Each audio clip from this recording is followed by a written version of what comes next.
નમસ્કાર વિદ્યાર્થી મિત્રો, હું ધર્મેન્દ્ર કુમાર કનૈયાલાલ જોશી આજે આપની સમક્ષ ગુજરાત રાજ્ય માધ્યમિક અને ઉચ્ચતર માધ્યમિક શિક્ષણ બોર્ડ દ્વારા એનસીઈઆરટીના નવા પાઠ્યપુસ્તક જે આવ્યું છે ભૌતિક વિજ્ઞાન એના પ્રકરણ 15 તરંગના કેટલાક મુદ્દાઓની ચર્ચા કરીશું।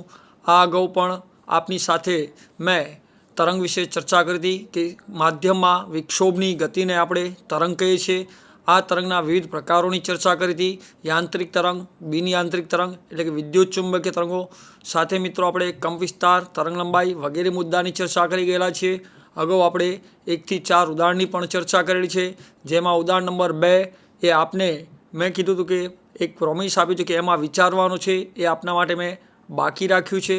શક્ય છે તો આ મુદ્દાઓના અંતે આપણે એને સમય આપવા પ્રયત્ન કરીશું। આપનું એ ઉદાહરણ મારા ધ્યાનમાં જ છે મિત્રો। આ સાથે સાથે આપણે તરંગોના પરાવર્તનની વાત કરી હતી કે તરંગ આપાત થયા પછી તેની બધી ઉર્જાનું અથવા એની દિવાલો પરથી ઉર્જાનું શોષણ થતું નથી।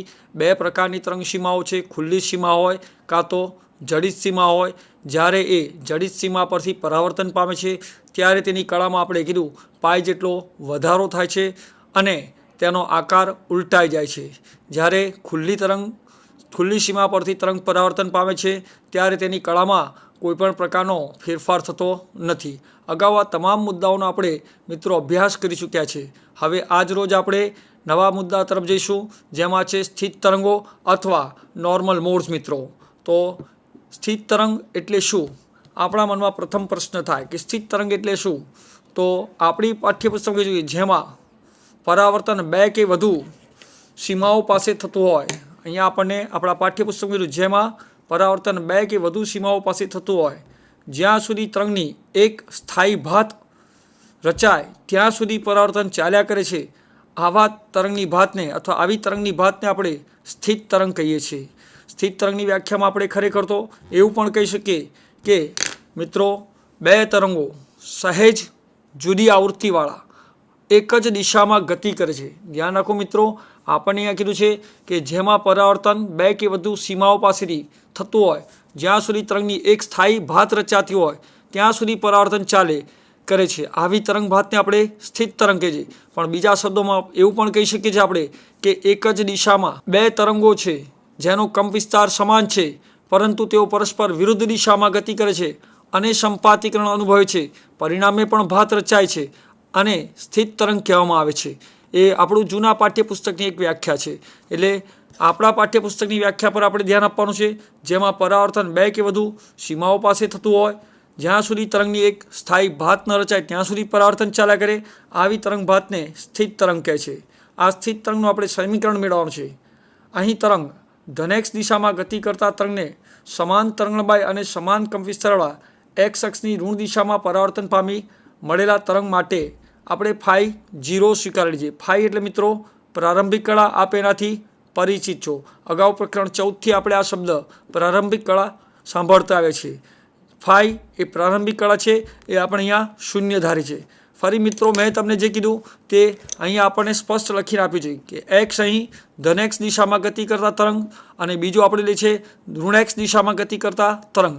આ બંને તરંગો વિરુદ્ધ દિશામાં ગતિ કરીને પરાવર્તન પામે છે, એટલે કે y1 બરાબર xt a sin kx minus omega t આ ધન x દિશામાં ગતિ કરતું સમીકરણ છે। મિત્રો પ્રગામી હાર્મોનિક તરંગના સમીકરણમાં આપણે જોયું કે જો એ kx માઇનસ ઓમેગા t પ્રકારનું વિધેય ધરાવતું હોય તો એ ધન x દિશાનું છે, જો kx પ્લસ ઓમેગા t પ્રકારનું હોય તો એ ઋણ x દિશામાં પ્રસરણ પામતું તરંગ દર્શાવે છે। એટલે આપણે y2 xt a sin kx plus omega t લીધું છે, એ ઋણ x દિશામાં ગતિ કરતું તરંગ છે, જ્યારે y1 xt a sin kx minus omega t એ ધન x દિશામાં ગતિ કરતું સમીકરણ છે। આમ બંને તરંગો પરસ્પર વિરુદ્ધ દિશામાં ગતિ કરી અને સંપાતીકરણ અનુભવે છે। હવે સંપાતપણાના સિદ્ધાંત અનુસાર આપણે જોઈએ તો અહીંયા લખ્યું છે કે y x ઓફ t એનું y1 xt plus y2 xt। હવે y1 શું છે મિત્રો? a sin kx minus omega t। y2 શું છે? a sin kx plus omega t। આ બંનેમાંથી આપણે એને કોમન કાઢ્યું છે, એટલે અહીંયા આવશે sin kx minus omega t plus sin kx plus omega t. તો આ y1ની કિંમત મૂકવામાં આવી છે, આ y2ની કિંમત મૂકી છે, બંનેમાંથી એને બાદ કર્યો. હવે મિત્રો જે જીવવિજ્ઞાનના વિદ્યાર્થીઓ છે તે ધ્યાન રાખો, થોડાક પાયાના ત્રિકોણમિતીય વિધેયો આપણે ધ્યાનમાં રાખવા પડશે. અહીંયા આપણે આને a કહી દઈએ, kx માઇનસ ઓમેગા ટીને, kx પ્લસ ઓમેગા ટીને b કહી દઈએ. તો આને વાંચો તો વંચાય sine a plus sine b. બરાબર મિત્રો. ફરી ધ્યાન આપો, kx માઇનસ ઓમેગા ટી છે, એને થોડુંક સુધારીએ, kx ને a કીધો છે, ઓમેગા ટીને b કીધો છે. તો અહીંયા થશે સાઇન a માઇનસ b, અહીંયા થશે સાઇન a પ્લસ b. બરાબર છે. તો અહીંયા આપણી પાસે હોય sine a plus b plus sine a minus b. તો આપણે ત્રિકોણમિતીય વિધેય છે 2 સાઇન a કોસ b, આનો ઉપયોગ કરવાનો છે. તો મિત્રો આ a બાર છે, અહીંયા આવ્યું sine a minus b plus sine a plus b, s plus s. બરાબર છે. તો અહીંયા કીધું છે 2sc, તો અહીંયા લખીશું 2a sine kx cos omega t, એટલે કે અહીંયા થાય a પ્લસ b અને a માઇનસ બીનું આપણે સાદું રૂપ આપ્યું છે, અને ટૂંકમાં યાદ રાખવાનું છે કે 2 સાઇન a કોસ b. તો અહીંયા a કોણ છે? kx છે. b કોણ છે? ઓમેગા ટી છે. એટલે આ સૂત્રમાં આપણે કિંમત મૂકીએ છીએ. તો આ નિયમના બે આગળ આવ્યા, એ કંપ વિસ્તાર એનું એ જ છે સાઇન. બરાબર છે. હવે આપણી પાસે a એટલે કોણ છે? kx. b કોસ b કોણ છે? તો કે ઓમેગા ટી. એટલે આપણને પરિણામી સ્થાનાંતરનું સૂત્ર મળ્યું y બરાબર 2a sine kx cos omega t. આને આપણે સ્થિત તરંગનું સમીકરણ કહીએ છીએ. હવે મિત્રો અગત્યનો મુદ્દો એ છે અહીંયા કે આપેલ તરંગ સ્થિત તરંગનું છે તે આપણે કઈ રીતે નક્કી કરી શકીએ, કે પ્રગામી તરંગનું છે કઈ રીતે નક્કી કરી શકીએ. મિત્રો ધ્યાન રાખો કે પ્રગામી હાર્મોનિક તરંગના સમીકરણમાં તમને kx plus or minus omega T પ્રકારનું એક વિધેય જોવા મળશે.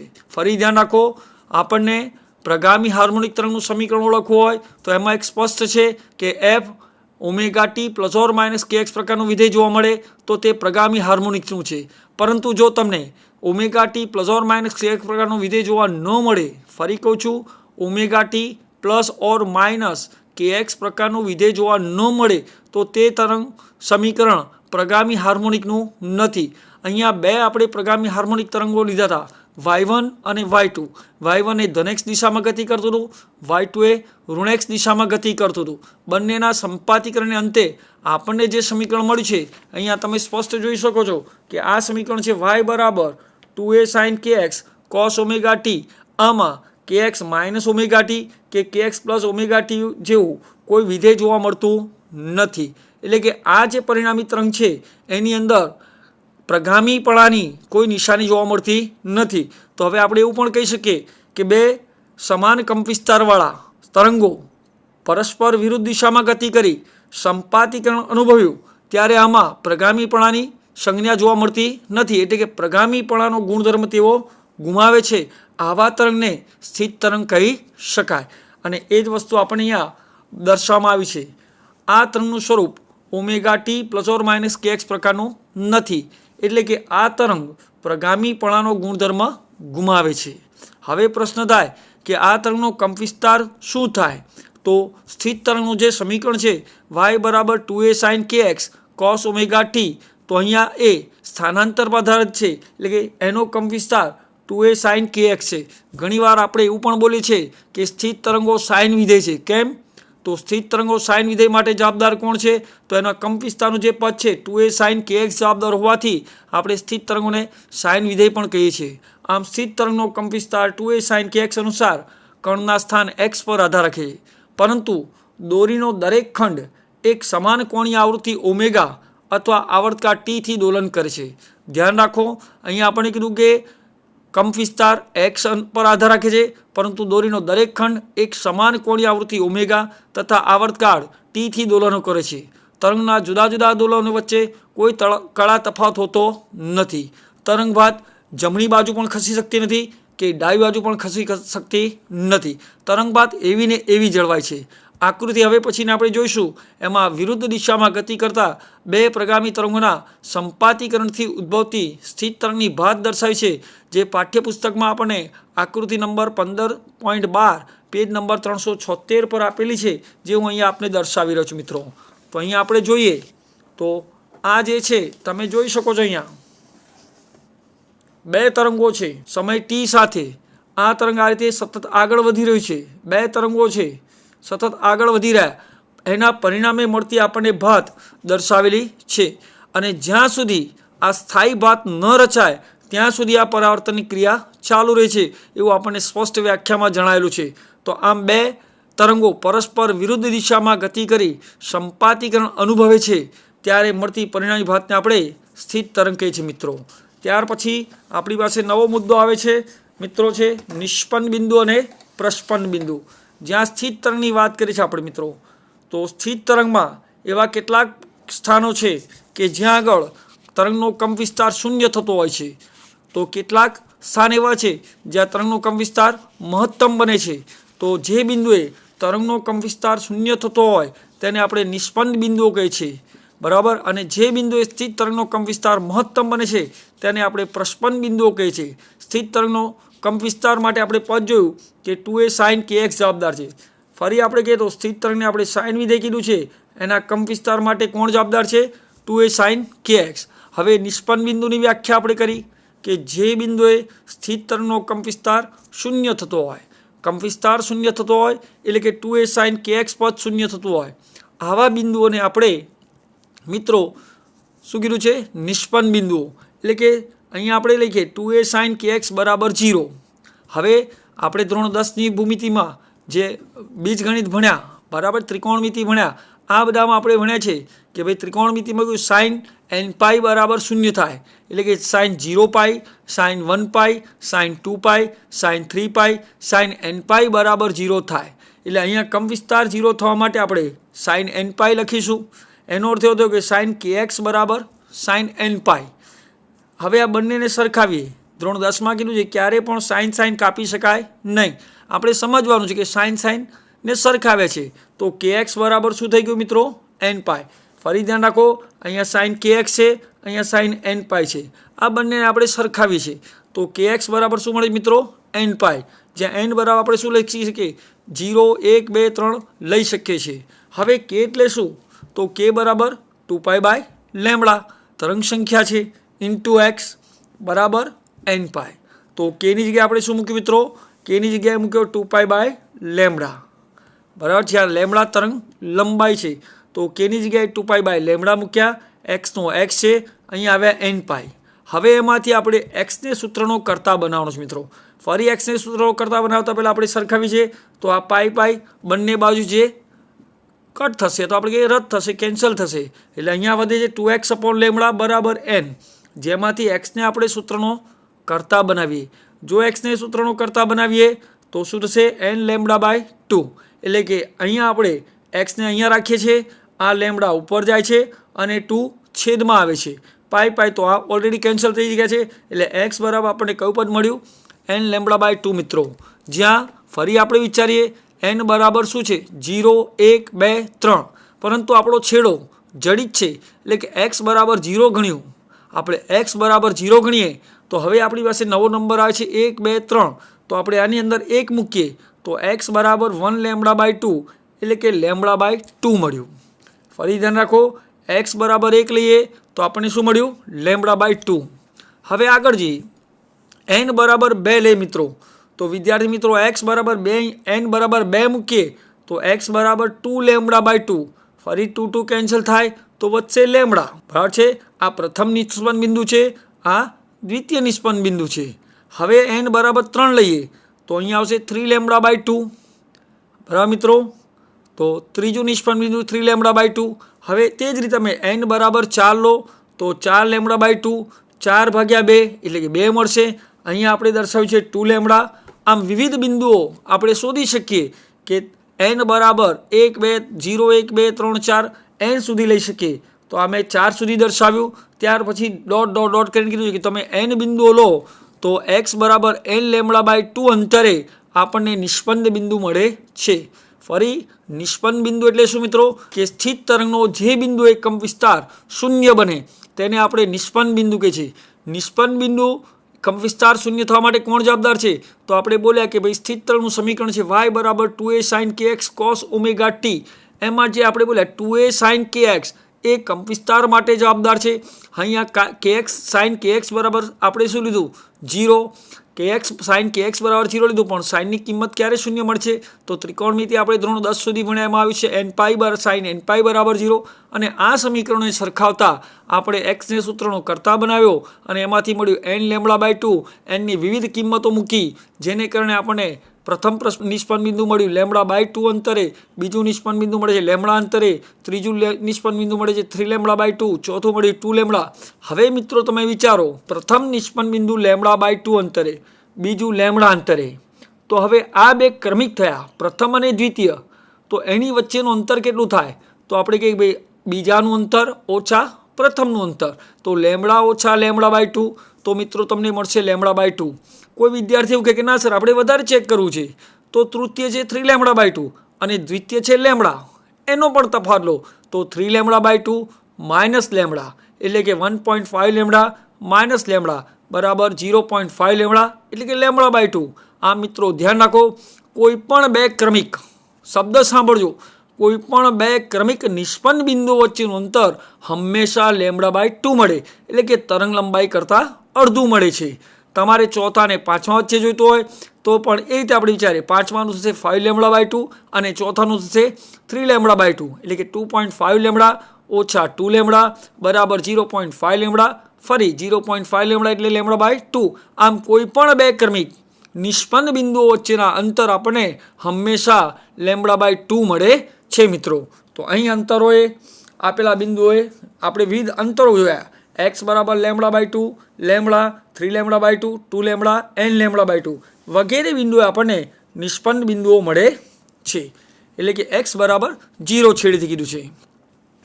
અહીં કોઈ પણ બે ક્રમિક નિષ્પન્ન બિંદુઓ વચ્ચેનું અંતર λ/2 મળે. હવે આટલું મિત્રો જો આપણે ક્લિયર થઈ ગયું હોય તો આપણે નવા મુદ્દા તરફ જઈએ, પ્રસ્પંદ બિંદુઓ. પ્રસ્પંદ બિંદુઓ એટલે શું? અગાઉ પણ આપણે એની ચર્ચા કરી. આપણા મનમાં એક પ્રશ્ન થાય, નિષ્પન્ન બિંદુ એટલે શું? આપણે ક્લિયર થઈ ગયું કે જ્યાં સ્થિત તરંગનો કંપવિસ્તાર શૂન્ય બને તેને આપણે નિષ્પન્ન બિંદુ કીધા. તો હવે પ્રશ્ન થાય, જ્યાં કંપવિસ્તાર મહત્તમ બને એને શું કહેવાય? તો બે તરંગોના સંપાતીકરણને અંતે આપણે જે પરિણામી સ્થિત તરંગ મળ્યું છે બરાબર છે, એનો કંપવિસ્તાર જે બિંદુએ મહત્તમ બને તે બિંદુઓને આપણે પ્રસ્પંદ બિંદુઓ કીધા છે. અંગ્રેજીમાં એને એન્ટી નોડ્સ કહે છે. નિષ્પન્ન બિંદુઓને નોડ્સ કીધા છે, જેને n વડે દર્શાવવામાં આવે છે. પ્રસ્પંદ બિંદુઓને એન્ટી નોડ્સ કીધા છે, જેને a વડે દર્શાવવામાં છે. અહીંયા વ્યાખ્યામાં કહ્યું, જે બિંદુએ સ્થિત તરંગના કણોનો કંપવિસ્તાર મહત્તમ મળે તે બિંદુઓને પ્રસ્પંદ બિંદુઓ કહે છે. તો સ્થિત તરંગના કણોનો કંપવિસ્તાર કેવો બને મિત્રો? મહત્તમ મળે તે બિંદુઓને પ્રસ્પંદ બિંદુઓ કહે છે. અંગ્રેજીમાં એને એન્ટીનોડ્સ કહે છે. આપણે એને એ સંજ્ઞા વડે દર્શાવીએ છીએ. તો જે નિષ્પન્ન બિંદુ છે એને આપણે શેના વડે દર્શાવ્યું? n વડે. પ્રસ્પંદ બિંદુ છે તેને શેના વડે દર્શાવીશું? a વડે, કે એન્ટીનોડ્સ. હવે સ્થિત તરંગનો કંપવિસ્તાર આપણે જોયું કે એના માટે કોણ જવાબદાર છે? 2a sin kx જવાબદાર છે. બરાબર મિત્રો. હવે અહીંયા આપણે કહીએ સ્થિત તરંગનો કંપવિસ્તાર મહત્તમ, તો કોણ જવાબદાર છે? 2a sin kx. તમે ધોરણ 10ના એકમ વર્તુળ ભણ્યા હશો આ રીતે, કે જેની ત્રિજ્યા 1 હોય.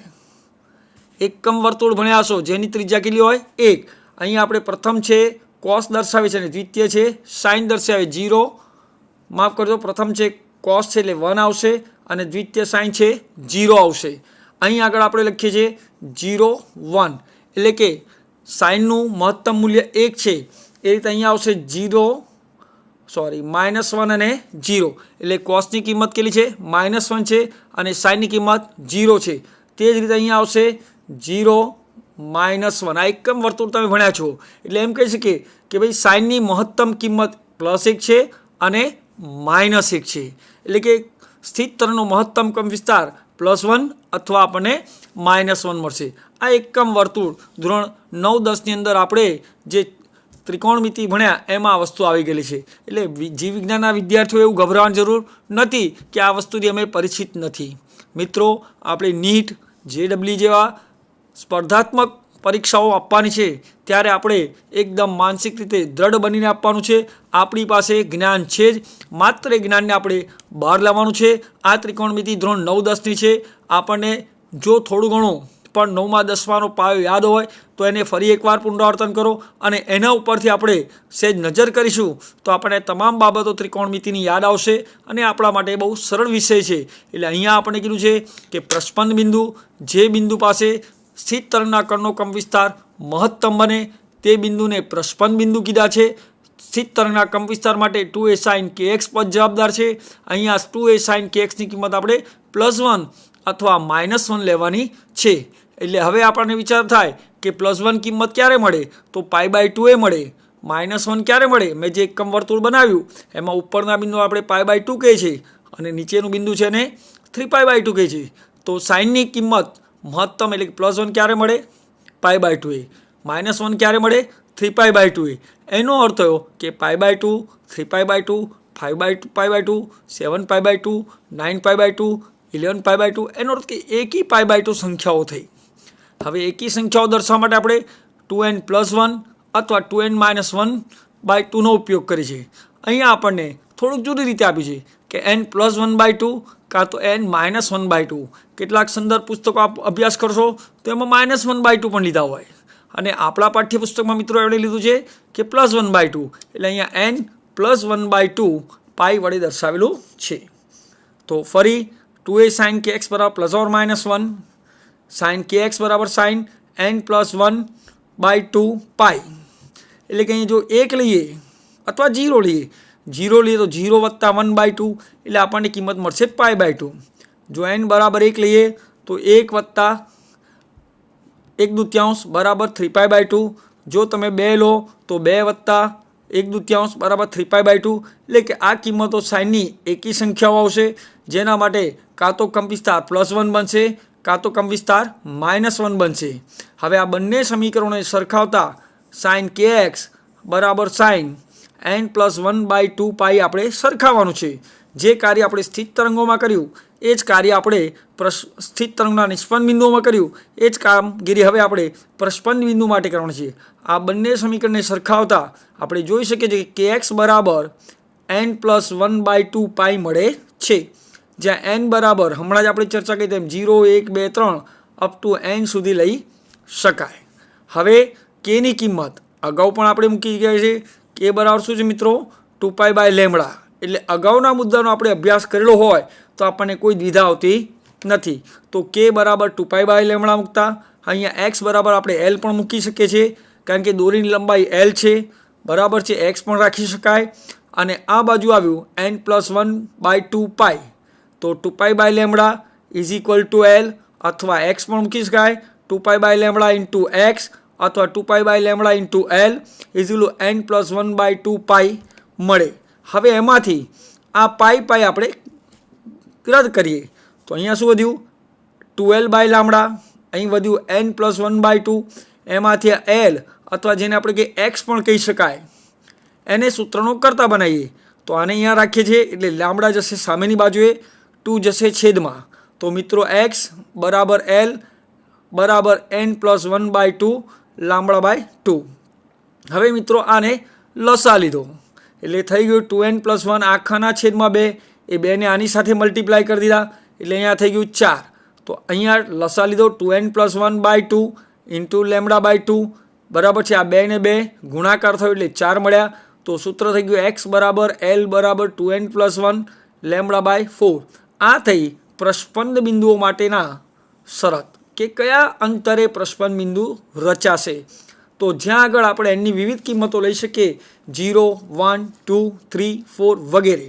હવે જો મિત્રો 0 લઈએ, 0 લઈએ તો શું થાય? 2 × 0, 0 + 1 λ/4. 0 + 1 એટલે 1 થશે. એટલે અહીંયા આપણે n બરાબર 0 લઈએ તો આપણને શું મળ્યું મિત્રો? λ/4 મળ્યું. હવે n બરાબર 1 લઈએ તો 2 × 1 2 + 1 3 λ/4. તો આ પ્રથમ પ્રસ્પંદ બિંદુ છે. બીજું પ્રસ્પંદ બિંદુ 3 λ/4 બરાબર છે. પછી n બરાબર આપણે મિત્રો 2 લઈએ તો 2 × 2 4 + 1 5 λ/4. 3 લઈએ તો 3 × 2 6 + 1 λ/4.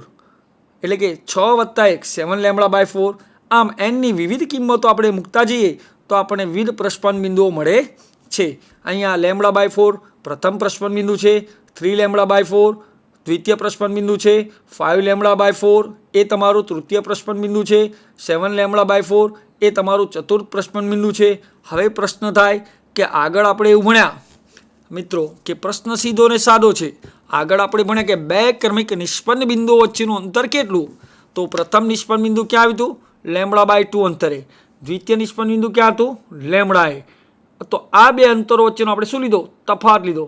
આ બે વચ્ચેનો અંતરનો તફાવત એટલે λ ઓછા λ/2 એટલે કે પરિણામ આપણને મળ્યું λ/2. તો ત્યાં આપણે નિર્ણય કર્યો, ઘણા ઉદાહરણ લીધા કે ત્રીજું અને બીજું, ચોથું અને ત્રીજું, આમ બે નિષ્પન્ન બિંદુ વચ્ચે આપણે અંતરનો તફાવત માપ્યો અને દર વખતે આપણે λ/2 જ મળ્યો મિત્રો. તો આપણે એક નિર્ણય કર્યો કે બે ક્રમિક નિષ્પન્ન બિંદુ વચ્ચેનું અંતર λ/2 છે. તરત આપણા મનમાં પ્રશ્ન થાય કે બે ક્રમિક પ્રસ્પંદ બિંદુ વચ્ચેનું અંતર કેટલું થાય. તો મિત્રો આપણે એ જોયું કે પ્રથમ નિષ્પન્ન બિંદુ λ/4 અંતરે રચાય છે, દ્વિતીય પ્રસ્પંદ બિંદુ 3 λ/4 એ રચાય છે. એટલે λ/4 અહીંયા છે, 3 λ/4 અહીંયા છે મિત્રો. યાદ રાખો, મેં અહીંયા λ/2 કીધું, અહીંયા λ કીધું, એટલે એ પ્રમાણે કહું છું કે અહીંયા λ/4 છે, અહીંયા 3 λ/4 છે. આમ તમે જોવા જાઓ તો એટલી જ તમને પહોળાઈ દેખાય છે, પરંતુ હવે આપણે એને ગાણિતિક રીતે વિચારીએ કે 3 λ/4 ઓછા λ/4 લસાવશે 4. હવે ઉપર શું થશે? તો અહીંયા છે 3 λ/4 અને માઇનસ λ/4, બંનેનો લસા 4 છે, એટલે ઉપર થશે 3 λ ઓછા λ બરાબર 2 λ/4. 2 λ/4 નું શું થશે કે λ/2. એ જ રીતે તમે બીજું લો કે ભાઈ તૃતીય અને દ્વિતીય. તૃતીય માટે છે 5 λ/4, દ્વિતીય માટે છે 3 λ/4. ફરી 5 λ/4 માઇનસ 3 λ/4, ફરી લસાવશે 4. ઉપર થશે 5 λ ઓછા 3 λ, તો થશે 2 λ. 2 λ/4 એ ફરી λ/2. તો હવે તમને ખ્યાલ આવી ગયો છે કે બે ક્રમિક પ્રસ્પંદ બિંદુ વચ્ચેનું અંતર કેટલું થાય. તો બે ક્રમિક પ્રસ્પંદ બિંદુ એટલે કે એન્ટીનોડ્સ વચ્ચેનું અંતર પણ λ/2 મળશે. તો મિત્રો ધ્યાન રાખજો, બે ક્રમિક પ્રસ્પંદ કે બે ક્રમિક નિષ્પન્દ પૂછે, સાંભળજો કે શબ્દ બોલું છું, બે ક્રમિક પ્રસ્પંદ કે બે ક્રમિક નિષ્પન્ન બિંદુ વચ્ચેનું અંતર λ/2 મળશે. આ એક એમસીક્યુ થયો. બીજો એક એમસીક્યુ થાય, માત્ર પૂછે કે બે ક્રમિક નિષ્પન્ન બિંદુ વચ્ચેનું અંતર, તો પણ λ/2 અંતર મળે. બે ક્રમિક પ્રસ્પંદ બિંદુ વચ્ચેનું અંતર પૂછે તો પણ આપણને શું મળે છે? λ/2. વચ્ચે કે મૂકવામાં આવે, બે ક્રમિક પ્રસ્પંદ કે બે ક્રમિક નિષ્પન્દ કે તો પણ λ/2 છે. ઘણીવાર ભૌતિક જ્ઞાનના જે તમારા એમસીક્યુ આવે છે, જે ડબલીની એક્ઝામ આપો તમે, પછી તમે નીટની એક્ઝામ આપો છો, તો આ પરીક્ષામાં શબ્દોનું મહત્ત્વ છે, ભાષાનું મહત્ત્વ છે. એટલા માટે મેં અહીંયા પ્રશ્ન ટ્વિસ્ટ કરીને તમને બતાવ્યો કે બે ક્રમિક પ્રસ્પંદ કે નિષ્પન્ન બિંદુ વચ્ચેનું અંતર ખાલી જગ્યા હોય છે તો અંતર આવશે λ/2, એટલે કે તરંગ લંબાઈ કરતાં અડધું હોય છે. પછી પાંચમું પ્રસ્પંદ અને ચોથું પ્રસ્પંદ હોય કે ચોથું નિષ્પન્દ અને ત્રીજું નિષ્પન્દ હોય, બંને વચ્ચેના અંતરો λ/2 મળે છે. હવે આ પ્રશ્નને વધુ ટ્વિસ્ટ કરીશ અને તમને આગળ પણ રજૂઆત કરીશ. હાલમાં આપણે અહીંયા વિચારીએ તો અહીંયા લખ્યું છે બિંદુઓ, પ્રસ્પંદ બિંદુઓ ક્યાં રચાશે? λ/4, 3 λ/4, 5 λ/4, 7 λ/4. આમ આપણે કહીએ 2n+1 λ/4 અંતરે પ્રસ્પંદ બિંદુઓ રચાય છે. તો મિત્રો આપણો પ્રશ્ન એ હતો કે બે ક્રમિક પ્રસ્પંદ કે બે ક્રમિક નિષ્પન્ન બિંદુ વચ્ચેનું અંતર કેટલું થાય. તો અહીંયા મેં એક આપાત તરંગ દર્શાવ્યું છે. આ ઋણેક્ષ દિશામાં જતું તરંગ છે, એટલે પરાવર્તિત તરંગ છે. હવે આ બેના સંપાતીકરણથી આપણને એક ભાત મળી. અહીંયા જે આ બિંદુ છે એને આપણે કહીશું નોડ્સ, એટલે કે નિષ્પન્ન બિંદુ. આ બિંદુ પણ કહેવાશે નિષ્પન્ન બિંદુ, આ બિંદુ પણ કહેવાશે નિષ્પન્ન બિંદુ. હવે આ નિષ્પન્ન બિંદુનું અંતર આપણે જે ભણ્યા તે λ/2 છે. આ નિષ્પન્ન બિંદુનું અંતર λ છે. તો કોઈ આપણને પૂછે કે દ્વિતીય અને પ્રથમ નિષ્પન્ન બિંદુ વચ્ચેનું અંતર કેટલું, તો આ બે નિષ્પન્ન બિંદુ વચ્ચેનું અંતર શોધવું હોય તો λ ઓછા λ/2, એટલે કે આપણને મળશે λ/2. બરાબર મિત્રો. એ રીતે કોઈ કહે કે આ બે નિષ્પન્ન બિંદુ વચ્ચેનું અંતર જોઈએ છે, તો અહીંયા આપણે કહીએ કે આ 3 λ/2 છે. 3 λ/2 ઓછા λ, એટલે ફરી આ બે નિષ્પન્ન બિંદુ વચ્ચેનું અંતર મળશે λ/2. ફરી હું તમને બતાવું, આ તૃતીય નિષ્પન્ન છે, આ દ્વિતીય નિષ્પન્ન છે. આ બે વચ્ચેનું અંતર λ/2 મળશે. આ દ્વિતીય નિષ્પન્ન છે, આ પ્રથમ નિષ્પન્ન છે, એના વચ્ચેનું અંતર પણ λ ઓછા λ/2, એટલે કે λ/2 મળે. હવે આ પ્રથમ પ્રસ્પંદ છે, આ દ્વિતીય પ્રસ્પંદ છે. બરાબર મિત્રો. આ પ્રસ્પંદ મળ્યું દ્વિતીય, આ તૃતીય અને આ પ્રથમ. હવે આપણને કોઈ મિત્ર એવું પૂછે કે બે ક્રમિક પ્રસ્પંદ બિંદુ વચ્ચેનું અંતર, તો બે ક્રમિક પ્રસ્પંદ બિંદુ વચ્ચેનું અંતર જો દ્વિતીય ઓછા પ્રથમ, તો આનું છે 3λ/4, આનું છે λ/4. આ બેની બાદબાકી કરીએ, લસા આવ્યો 4, 3λ ઓછા λ 2λ, દેટ ઇઝ 2λ/4, એટલે કે આપણે λ/2 મળે. આમ બે ક્રમિક પ્રસ્પંદ બિંદુ વચ્ચેનું અંતર પણ λ/2 મળશે. બે ક્રમિક નિસ્પંદ બિંદુ વચ્ચેનું અંતર પણ λ/2 મળશે. હવે પ્રશ્ન એવો છે, સાંભળજો, ફરી બોલું છું, બરાબર પ્રશ્નને સમજો મિત્રો. આ ભાષાનું મહત્વ છે. મેં તમને પ્રશ્ન એવો સમજાયો કે બે ક્રમિક પ્રસ્પંદ બિંદુ વચ્ચેનું અંતર, તો તમારો ઉત્તર બહુ સ્પષ્ટ છે, λ/2 મળે. બે ક્રમિક નિસ્પંદ બિંદુ વચ્ચેનો અંતર, તો પણ તમારો ઉત્તર સ્પષ્ટ છે, λ/2 મળે. હવે પછીનો ત્રીજો પ્રશ્ન હતો બે ક્રમિક પ્રસ્પંદ કે બે ક્રમિક નિસ્પંદ બિંદુ વચ્ચેનું અંતર, તો λ/2 મળે. હવે હું પ્રશ્નને બદલું છું, ભાષાનું મહત્વ સમજજો. નીટ અને JEEમાં ભાષાનું મહત્વ એટલું જ હોય છે, એટલે બરાબર પ્રશ્ન સાંભળજો. હું એકદમ ધીરેથી પ્રશ્ન રજૂ કરું છું. આપ સૌ તૈયાર છો મિત્રો? કારણ કે સ્પર્ધાત્મક પ્રશ્નો માટે આપણે તૈયાર રહેવાનું જ છે અને ઉજ્જવળ ભવિષ્ય બનાવવાનું છે. તો પ્રશ્ન શરૂ થાય છે, બે ક્રમિક પ્રસ્પંદ, પ્રશ્ન સાંભળજો મિત્રો, બે ક્રમિક પ્રસ્પંદ અને નિસ્પંદ બિંદુ, બે ક્રમિક પ્રસ્પંદ અને નિસ્પંદ બિંદુ વચ્ચેનું અંતર ખાલી જગ્યા મળે. અગાઉના પ્રશ્ન હવે ફક્ત ક્રમિક પૂછ્યા છે, એની પછીના પ્રશ્નમાં બે ક્રમિક નિસ્પંદ પૂછ્યા, પછી બે ક્રમિક પ્રસ્પંદ પૂછ્યા, પછીના પ્રશ્નની ભાષામાં બે ક્રમિક પ્રસ્પંદ કે નિસ્પંદ કીધું, પણ અહીંયા ભાષા બદલાઈ ગઈ છે. બે ક્રમિક પ્રસ્પંદ અને નિસ્પંદ. જો હું અને શબ્દ પર ભાર આપું છું એટલે ઉત્તર પણ બદલાવાનો છે જ મિત્રો, ધ્યાન રાખજો. આ પ્રશ્ન તમે સમજી જાઓ તો એવું કહેવા માંગે છે પ્રશ્ન કરતા તમને, જે કોઈ પ્રશ્ન રચના કરનાર હશે તે કહેશે કે ભાઈ આ પ્રસ્પંદ છે, કેટલા અંતર છે, 3λ/4. આ કયું છે, નિસ્પંદ છે. આ બે વચ્ચેનું અંતર તમારી પાસે માગી રહ્યા છે. ક્રમિક પ્રસ્પંદ અને નિસ્પંદ, ક્રમિક પ્રસ્પંદ અને નિસ્પંદ, તો અહીંયા 3λ/4 ઓછા λ/2 કરવું પડે. કોઈ કે ના સર મારે લેમડા ઓછા 3λ/4 કરો છે, આ 1λ ઓછા 0.75λ, એટલે કે 0.25λ, એટલે કે λ/4 મળે. 3λ/4 એટલે કે 0.75λ ઓછા λ/2 એટલે કે 0.5λ, એટલે કે 0.75λ ઓછા 0.5λ બરાબર 0.25λ, એટલે કે λ/4 મળે. તો મિત્રો બરાબર ધ્યાન રાખો, આ પ્રશ્નનો ઉત્તર શું થાય, અને શબ્દ આવે તો λ/4 મળે. પછી તમને એવું કે ચતુર્થ નિસ્પંદ અને પાંચમું પ્રસ્પંદ બિંદુ વચ્ચેનું અંતર, અને શબ્દ આવે, પ્રસ્પંદ અને નિસ્પંદ શબ્દ આવે એટલે તમારે કોઈને પૂછવા જવાની જરૂર નથી. ઉત્તર બહુ સ્પષ્ટ છે કે λ/4 મળે. કે શબ્દ આવે તો λ/2 મળે. આ ભાષાનું મહત્વ પણ ભૌતિક જ્ઞાનમાં અનેરું જળવાય છે. એટલે મિત્રો કોઈ પણ સ્પર્ધાત્મક પરીક્ષા હોય, આપણે પ્રશ્નોને શાંતિથી સાંભળવાના છે, શાંતિ સમજવાના છે, 2 વાર પ્રશ્ન વાંચવાનો છે. પ્રશ્ન વાંચવાનો આપણને પૂરતો સમય આપવામાં આવે છે અને કોઈ પણ ઉતાવળ કર્યા વગર પ્રશ્નને સમજીને ઉત્તર આપીશું તો આપણે ગમે તે સ્પર્ધાત્મક પરીક્ષાઓ છે, પછી આંતરરાષ્ટ્રીય લેવલે લેવાય કે દેશના લેવલે લેવાય કે રાજ્ય લેવલે લેવાય, ગુજરાતનો વિદ્યાર્થી ટોપ કરી શકશે. પરંતુ ધીરજ રાખવાની છે, ધીરજથી પ્રશ્નને સમજવાનો છે, વાંચવાનો છે અને પછી ઉત્તર આપશો તો તમને સંપૂર્ણ સફળતા મળશે એવી આશા હું રાખી રહ્યો છું. પ્રશ્ન હતો બે ક્રમિક પ્રસ્પંદ અને નિસ્પંદ બિંદુ વચ્ચેનું અંતર, તો ઉત્તર થાય છે λ/4 મિત્રો. તો આપને આ મુદ્દો એકદમ સંપૂર્ણ ખ્યાલ આવી ગયો છે. હવે આપણે નવા ટોપિક તરફ જઈ રહ્યા છીએ, પ્રસામાન્ય ગતિ દોલનો. મિત્રો કયા દોલનો કીધા છે આપણે, પ્રસામાન્ય ગતિ દોલનો. તો પ્રસામાન્ય ગતિ દોલનોની વ્યાખ્યા છે, સ્થિત તરંગોનું સૌથી મહત્વનું લક્ષણ એ છે કે સીમા શરતો, સ્થિત તરંગોનું સૌથી મહત્વનું લક્ષણ એ છે કે તે સીમા શરતો દોલનોની શક્ય આવૃત્તિઓ અને તરંગ લંબાઈ પર નિયંત્રણ મૂકે છે. સ્થિત તરંગોનું મહત્વનું લક્ષણ જે પ્રગામી તરંગો પાસે નથી. મિત્રો પ્રગામી તરંગ પાસે આ લક્ષણ નથી. કયું લક્ષણ છે, તો એ સીમા શરતો લાગુ પડે છે કે દોલનોની શક્ય આવૃત્તિ અને તરંગ લંબાઈઓ પર એ નિયંત્રણ મૂકે છે. આ સ્થિત તરંગની એક આગવી લાક્ષણિકતા છે. તરંગ કોઈ પણ યાદચ્છિક આવૃત્તિથી દોલન કરી શકતું નથી. સ્થિત તરંગ કોઈ પણ યાદચ્છિક આવૃત્તિથી દોલન કરી શકતું નથી. અહીંયા કીધું છે તરંગ કોઈ પણ યાદચ્છિક આવૃત્તિ દોલન કરી શકતું નથી, પરંતુ તે પ્રાકૃતિક આવૃત્તિના ગણ, મિત્રો ગણ એટલે એક કે એક કરતાં વધુ વસ્તુઓનો સમૂહ. ગણ શબ્દ ગણિતનો છે અને એ તો લગભગ 7મા 8મા ધોરણમાં આવી ગયો છે, એટલે ગણ શબ્દ તમે પરિચિત છો. તરંગ કોઈ પણ યાદચ્છિક આવૃત્તિ દોલન કરી શકતું નથી. તરંગ સીમાએ એના પર નિયંત્રણ લાદ્યું છે, પરંતુ તે પ્રાકૃતિક દોલનોની આવૃત્તિનો ગણ.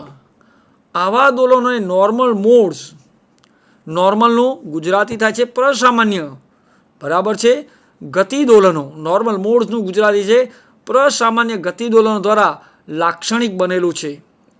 તો મિત્રો તરંગ કોઈ પણ સ્થિત તરંગની વાત છે, અહીંયા યાદચ્છિક આવૃત્તિ દોલન કરી શકતું નથી, પરંતુ તે પ્રાકૃતિક આવૃત્તિનો ગણ અથવા દોલનોનો નોર્મલ મોડ્સ પ્રસામાન્ય ગતિ દ્વારા લાક્ષણિક બનેલું છે. બંને છેડે દોરી જડિત છે. તણાવવાળી દોરીની લંબાઈ આપણને L આપી છે, બરાબર છે. માટે નિષ્પન્ન બિંદુ આપણે કહીએ કે x બરાબર L બરાબર n લેમ્બડા બાય 2 મળે. સીમા શરતો અનુસાર x બરાબર 0 અને x બરાબર L અંતરે, અહીંયા આપણે કહીશું x બરાબર 0 અને x બરાબર L એ નિષ્પન્ન બિંદુઓના સ્થાન છે, બરાબર મિત્રો. તો આમાંથી આપણે હવે શું કરીએ કે આ L બરાબર n લેમ્બડા બાય 2 જે આપણને આપ્યું છે એને સરખાવીને લેમ્બડાને સૂત્રનો કર્તા બનાવ્યો છે. તો લેમ્બડા બરાબર શું મળ્યું? 2L/n મળે, જેને અનુરૂપ આવૃત્તિઓ લેવાની, બરાબર છે. તો આપણે જાણીએ છીએ કે V બરાબર લેમ્બડા f. કયું સૂત્ર છે? V બરાબર લામ્બડા f અથવા લામ્બડા ન્યુ. તો એમાંથી ન્યુને સૂત્રનો કર્તા બનાવવાનો છે. મિત્રો ફરી ધ્યાન આપો, આપણે આ લેમ્બડા બરાબર જે 2L/n મળે છે એને અનુરૂપ આવૃત્તિઓ શોધવી છે. તો આપણી પાસે સૂત્ર છે વેગ બરાબર તરંગ લંબાઈ ગુણ્યા આવૃત્તિ. એમાંથી આવૃત્તિને સૂત્રનો કર્તા બનાવ્યો, તો સૂત્ર બને છે V/લેમ્બડા. તો ફરી V બરાબર lambda nu, therefore nu is equal to V/લેમ્બડા. એમાં આપણે ઉપરના સમીકરણમાં જે કિંમત મળી છે લેમ્બડા બરાબર 2L/n એને અહીંયા મૂકીએ તો ન્યુ બરાબર V, અહીંયા આવશે 2L અને એના n ઉપર જશે. તો આપણું સંપૂર્ણ સૂત્ર થશે ન્યુ બરાબર NV/2L, જ્યાં n બરાબર 1 2 3 n સુધી આપણે લઈ શકીએ. આ તંત્રની પ્રાકૃતિક આવૃત્તિઓ છે, એટલે કે યાદચ્છિક આવૃત્તિ તે દોલન કરી શકતું નથી. જે આપણે ભણ્યા તે અહીંયા આવૃત્તિઓ પર નિયંત્રણ લંબાય છે, તરંગ લંબાઈ પર નિયંત્રણ લદાય છે. આ તંત્રની પ્રાકૃતિક આવૃત્તિઓ n બરાબર 1 2 3 અહીંયા મૂકતા આપણે જુદી જુદી આવૃત્તિ મળે, જેમ કે બરાબર છે સાથે. અને આ આવૃત્તિઓ સાથે થતા દોલનોને તંત્રના દોલનના નોર્મલ મોડ્સ કહે છે. એટલે કે ફરી આપણે ધ્યાન રાખીએ, તંત્રની પ્રાકૃતિક આવૃત્તિ છે કોણ? n બરાબર 1 2 3 મૂકતા જે આવૃત્તિના સમીકરણ મળશે તે. આ આવૃત્તિઓ સાથે થતા દોલનો તંત્રના દોલનના નોર્મલ મોડ્સ કહે છે. તો મિત્રો હવે આપણે આગળ એના નોર્મલ્સ મોડના સૂત્રો તારવીએ. એટલે કે n બરાબર 1 લઈએ. જો n બરાબર 1 લઈએ તો અહીંયા હતું n ની જગ્યાએ 1 મૂક્યો તો મિત્રો શું આવશે આપણી પાસે? ફરી ધ્યાન આપો, n બરાબર 1 લેતા ન્યુ 1, આ ન્યુની સંજ્ઞા છે આપણી પાસે, આવૃત્તિ ન્યુ, બરાબર છે. અહીંયા શું હતું? NV/2L, n ની કિંમત 1 લીધી એટલે શું મળ્યું? V/2L મળ્યું, જે સૌથી નીચી આવૃત્તિ છે, જેને મૂળભૂત મોડ અથવા પ્રથમ હાર્મોનિક કહે છે. તો n બરાબર 1 લેતા ન્યુ 1 બરાબર V/2L, જે સૌથી નીચી આવૃત્તિ છે, જેને મૂળભૂત મોડ અથવા પ્રથમ હાર્મોનિક કહે છે.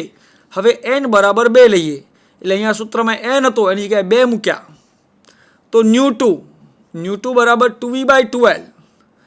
2 રદ થયા, કટ થયા, તો સૂત્ર મળ્યું V/2L, બરાબર છે.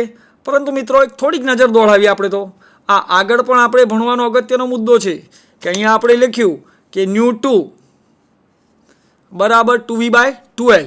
કોઈ વિદ્યાર્થી એવું કે સર મારે આ V/2L છે, અહીંયા જો ધ્યાન આપો, V/2L છે,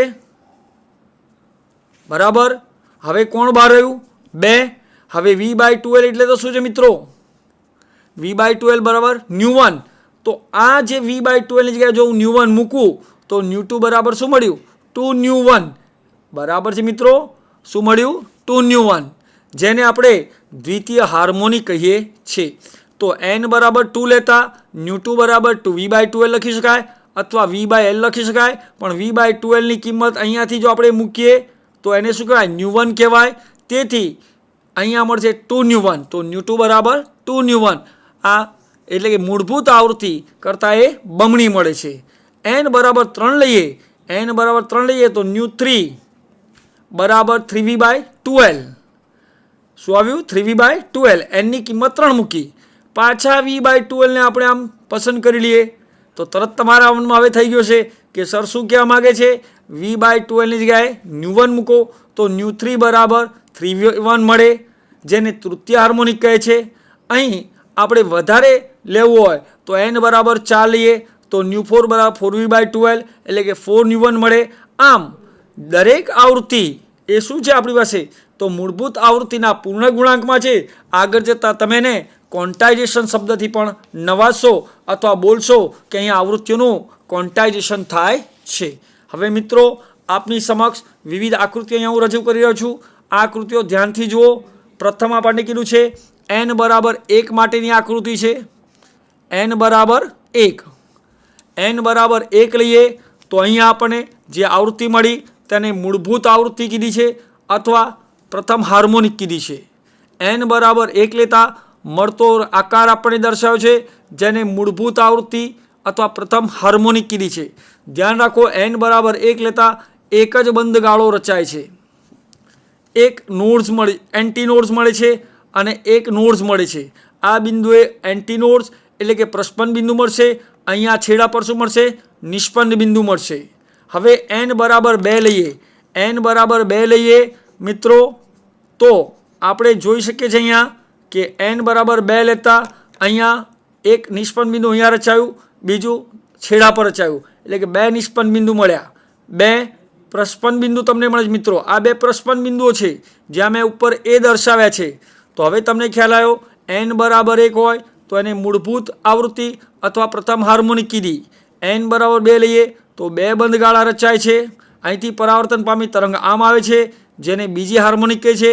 એમાં 2 નોડ્સ રચાય છે, બરાબર છે, અને 2 એન્ટી નોડ્સ રચાય છે એટલે કે 2 પ્રસ્પંદ બિંદુ અને 2 નિષ્પન્ન બિંદુ મળે છે.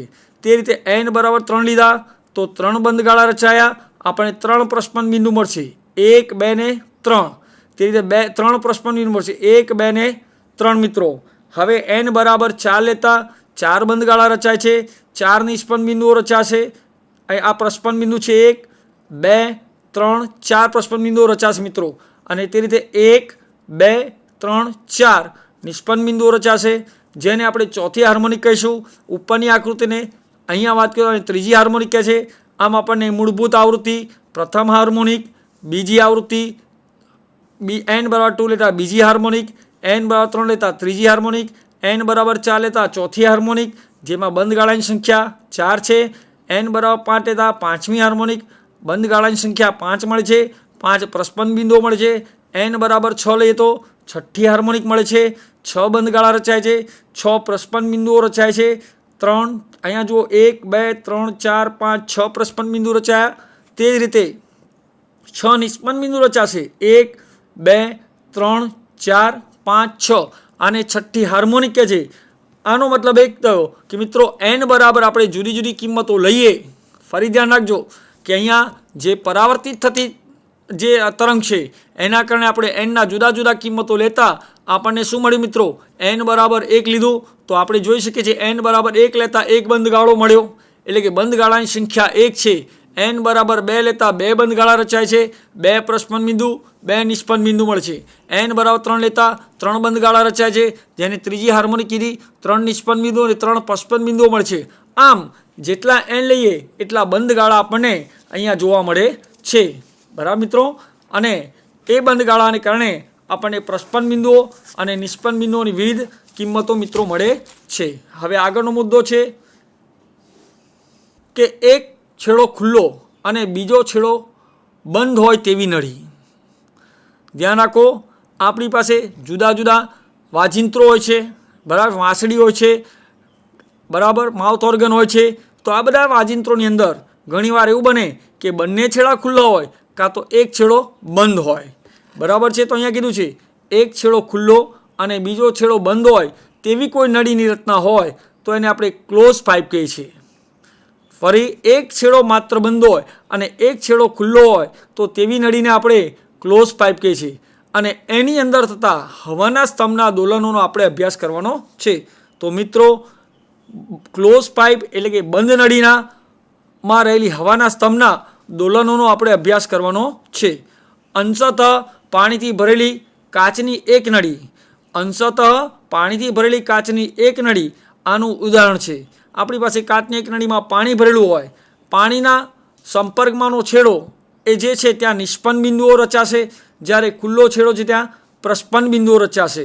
નિષ્પન્ન બિંદુ આગળ દબાણના ફેરફાર મહત્તમ હોય છે પણ સ્થાનાંતર શૂન્ય હોય છે. ફરી ધ્યાન રાખો મિત્રો, નિષ્પન્ન બિંદુ ક્યાં રચાય છે?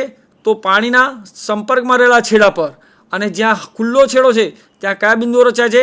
પ્રસ્પન્ન બિંદુઓ રચાય છે. નિષ્પન્ન બિંદુ આગળ દબાણના ફેરફાર મહત્તમ હોય છે પણ સ્થાનાંતર શૂન્ય હોય છે. ખુલ્લા છેડે એટલે કે પ્રસ્પન્ન બિંદુ આગળ તેનાથી ઉલટું છે. નિષ્પન્ન બિંદુએ શું થયું? દબાણ મહત્તમ, સ્થાનાંતર શૂન્ય છે. તો ખુલ્લા છેડાએ દબાણ કેવું થશે મિત્રો? લઘુત્તમ બનશે અને સ્થાનાંતર મહત્તમ હશે. પ્રસ્પન્ન બિંદુ માટે આપણે ભણ્યા કે x બરાબર l બરાબર n કૌંસમાં n+1/2 λ/2 અથવા બીજું સૂત્ર પણ લખેલું 2n+1 λ/4, જ્યાં n બરાબર 0, 1, 2, 3 લઈએ તો એમાંથી લેમડાને સૂત્રનો કરતા બનાવીએ તો આ થાય 12/n+1/2, જ્યાં n બરાબર 0, 1, 2, 3 લઈએ તો તંત્રના નોર્મલ મોડ્સની પ્રાકૃતિક આવૃત્તિઓ આપણને મળી શકે. બરાબર છે. આપણે હમણાં જ ચર્ચા કરી કે તરંગ લંબાઈ અને બરાબર છે આવૃત્તિ સાથે સંબંધ આપણે જોવાનો છે. તો ત્યાં સૂત્ર શું હતું કે v બરાબર લેમડા ન્યૂ, જેમાંથી ન્યૂને સૂત્રનો કરતા બનાવીએ. જો ન્યૂને સૂત્રનો કરતા બનાવીએ તો v બાય લેમડા થાય. આ v છે અને લેમડાની જગ્યાએ 2l જે નીચે છેદમાં રહ્યું અને n+1/2 ઉપર જાય છે. આમ આપણને આવૃત્તિનું સૂત્ર મળે છે n+1/2 v/2l, જ્યાં n બરાબર 0, 1, 2, 3 લઈએ. તો મિત્રો, આપણે અત્યારે સ્થિત તરંગો વિશે ભણ્યા. સ્થિત તરંગોની અંદર આપણે પ્રસ્પન્ન બિંદુ, નિષ્પન્ન બિંદુની વાત કરી. તરંગ સીમાઓ દ્વારા તેના પર નિયંત્રણ લંબાઈ છે, તેની આવૃત્તિ અને તરંગ લંબાઈ પર નિયંત્રણ લંબાઈ તે આપણે ભણ્યા. હવે આપણે ક્લોઝ પાઇપ અને ઓપન પાઇપનો અભ્યાસ વધુ આવતા અંકે કરીશું. મિત્રો, થોડુંક ધ્યાન રાખો તો આપણે સ્પર્ધાત્મક જે પરીક્ષાઓ છે તેમાં ખૂબ સારું પ્રદર્શન કરી શકીએ. મિત્રો, આપ થોડોક અભ્યાસ કરીને આવજો એવી આશા સાથે હું અહીંયા આ જે પ્રકરણ છે તેને વિરામ આપું છું. અસ્તુ.